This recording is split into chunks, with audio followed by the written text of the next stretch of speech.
அனைவருக்கும் வணக்கம். Option tricky trade channel மூலியம் உங்களை சந்திப்பதில் மிக்க மகிழ்ச்சி அடைகிறேன். நான் உங்கள் சந்தோஷ். நான் செபியில் பதிவு பெற்ற பங்கு ஆலோசகர் கிடையாது. இது பயிற்சிக்கான வீடியோ. எந்த பரிந்துரையும் நாம் வழங்குவது இல்லை. இந்த வீடியோவில் நம்ம அடுத்த வாரம் நிஃப்டி பேங்க் நிஃப்டியோட எல்லைகளை ஹெட்ஜ் அடிப்படையில் ரேஞ்ச் எப்படி இருக்க போகுது அப்படிங்கிறதை பார்க்க போகிறோம்.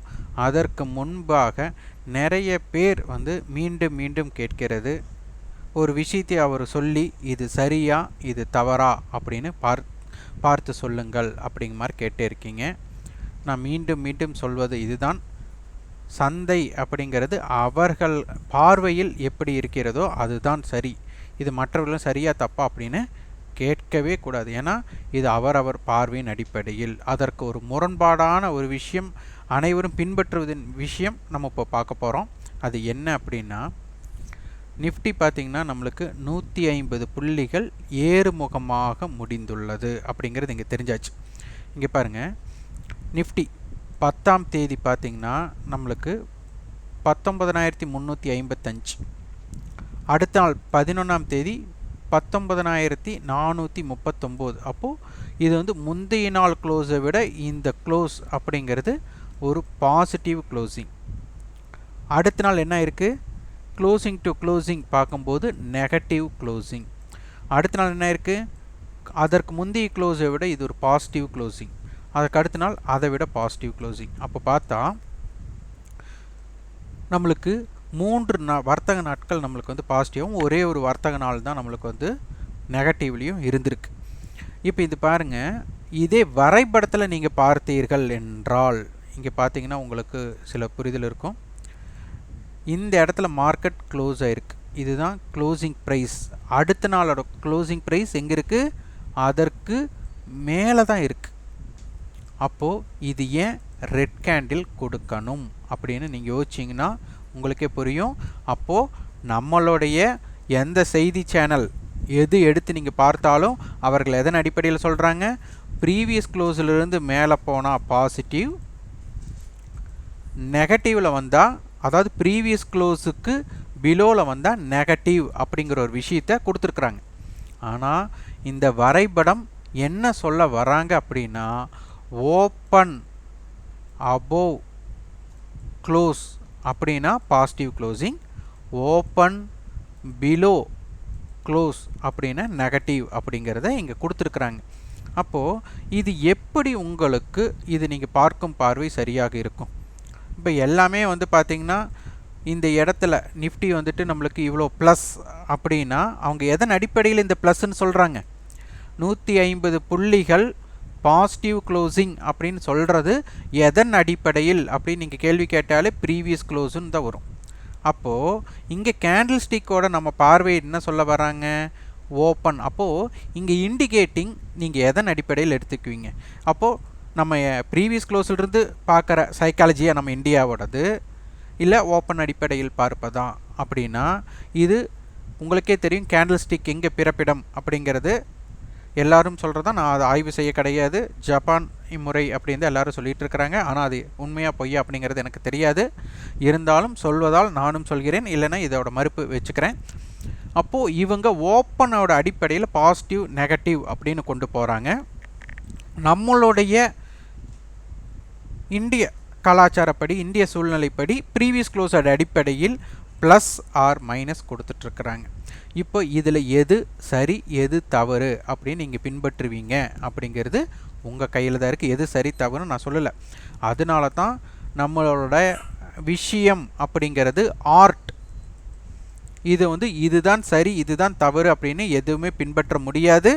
உங்களுடைய பார்வையில் அது சரி, அதாவது உங்களுடைய பார்வையில் சரின்னு என்ன, உங்களுக்கு ப்ராஃபிட் இருக்கிற வரை அது சரி, உங்களுக்கு லாஸ் இருக்கிற வரை அது தவறு அப்படிங்கிற மாதிரி தான் நீங்கள் எடுத்துக்குவீங்க. மற்றபடி நீங்கள் எப்படி இதில் எடுத்துக்க முடியும். அப்போது ஒரு விஷயத்துக்குண்டான ப்ராஃபிட் அண்ட் லாஸ் எங்கே வருது அப்படிங்கிறதை நீங்கள் தான் முடிவு செய்ய வேண்டும். அதனால் இந்த முரண்பாடை முதலில் களையணும்.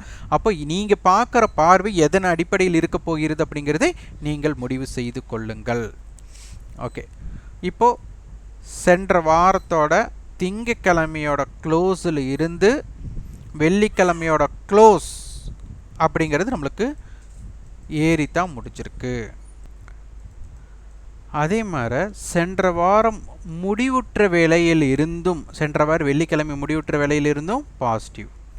அதே மாதிரி இந்த வார துவக்கம் ஆரம்பம் அப்படின்னு சொல்ல 19,400 அதில் இருந்தும் நம்மளுக்கு வந்துட்டு பாசிட்டிவ். அப்போது ப்ரீவியஸ் க்ளோஸோட அடிப்படையிலையும் பாசிட்டிவ், ஓப்பன் அடிப்படையில் பாசிட்டிவ்.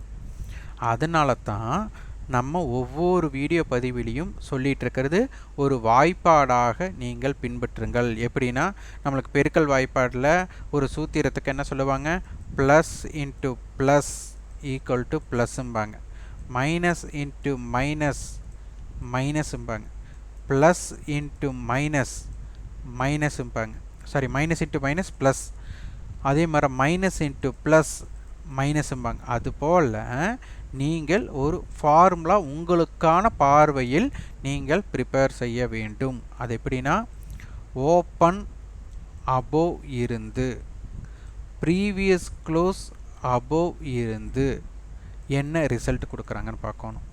ஓப்பன் பிலோ இருந்து ப்ரீவியஸ் க்ளோஸ் அபோவ் இருந்தால் என்ன ரியாக்ட் பண்ண போகிறாங்க அப்படிங்கிறத பின்பற்றணும்.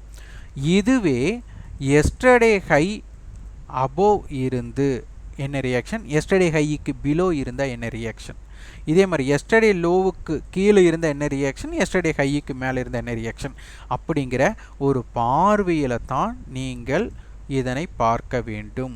பொதுவாகவே ப்ரீவியஸ் க்ளோஸ் இங்கே இருக்குது, ஓப்பன் மேலே இருக்காங்க அப்படின்னா ஓப்பன் பிலோ ப்ரீவியஸ் க்ளோஸ்னால் அப்போ இங்கிருந்து ஒரு அழுத்தம் மேலே கொடுக்கும், இங்கிற அழுத்தம் கீழே கொடுக்கும். அப்போ ரெண்டும் முட்டிக்கிட்டு என்ன பண்ணும் அப்படிங்கிறதான். முட்டிக்கிட்டு மீன்ஸ் அந்த ஃபோர்ஸ் கீழேருந்து ஒரு ஃபோர்ஸ் மேலேருந்து ஒரு ஃபோர்ஸ் வரும்போது அந்த இடங்கள் என்ன நடைபெறும் அப்படிங்கிறதான் இதில் ரொம்ப முக்கியம். அப்போ அந்த இடத்துல தான் ஒரு ரியாக்ஷன் மாற்றம் ஏற்படும். இதுவே ப்ரீவியஸ் க்ளோஸ் அபோவ் இருக்குது, மேலே ஓப்பன் இருக்குது, அதுக்கு அபோவ் இருந்து என்ன ஆகும், இதுக்கு தடை இருக்கா இல்லையா அப்படிங்கிற மாதிரி நீங்கள் சந்தையை பார்க்க வேண்டும். முதலில் அப்போ சந்தையோட சென்ற வாரத்தோட ரேஞ்ச் அப்படிங்கிறது ஹை டு லோ. அப்போ இந்த வாரத்தில் ஹையஸ்ட் ஹை இங்கே இருக்குது 19,595, லோ எங்கே இருக்குது 19,327. அப்போது நம்மளுக்கு ஒரு 270 புள்ளிகள் ரேஞ்சாக இருந்திருக்கு. அப்போ ஒரு 300 புள்ளிகள் ரேஞ்ச் அப்படிங்கிறது குறைந்தபட்சமாக பார்த்துட்ருக்கோம். அப்போ அதுக்கு அருகாமையில் முடிஞ்சிருக்காங்க. இது நிஃப்டிக்கு.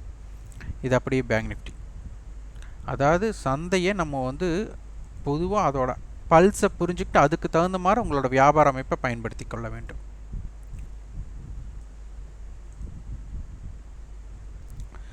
பேங்க் நிஃப்டி 44,860 திங்கக்கிழமை க்ளோசிங், வெள்ளிக்கிழமை க்ளோசிங் அதை விட கம்மியாக இருந்திருக்கு. இவங்க ஓப்பன் அதற்கு கீழே க்ளோசிங் ஆயிருக்கு. அப்போது இந்த இடத்துல நம்மளுக்கு என்ன ஆகும், இதை நீங்கள் கேண்டில் ஸ்டிக்காக இதை கன்வெர்ட் பண்ணிங்கன்னா ஓப்பன் பிலோ க்ளோசிங்னால இது வந்து நெகட்டிவ் க்ளோசிங் அப்படின்னு இவங்க சொல்ல போகிறாங்க. அப்போது இது சென்ற வாரத்தோட க்ளோஸை நீங்கள் பார்க்கணும்.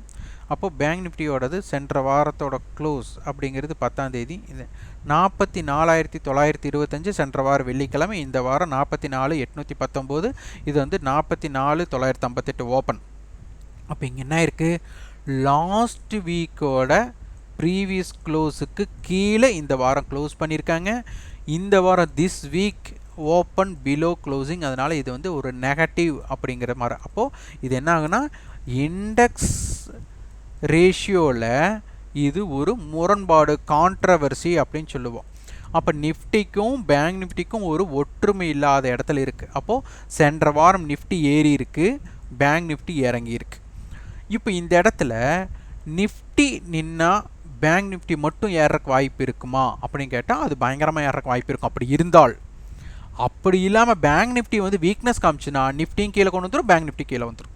அப்போது நம்மளுக்கு அடுத்த வாரம் நிஃப்டி பேங்க் நிஃப்டிக்குள்ளே இருக்கிற மியூச்சுவல் அண்டர்ஸ்டாண்டிங் எப்படி இருக்குது அப்படிங்கிறத பார்க்கணும். இப்போ நம்மளுக்கு பொறுத்து நிஃப்டி வந்து ஸ்ட்ராங்காக இருக்கிற மாதிரியும் பேங்க் நிஃப்டி வந்து வீக்காக இருக்கிற மாதிரியும் நம்மளுக்கு ஒரு சினாரியோ இப்போ இருக்குது.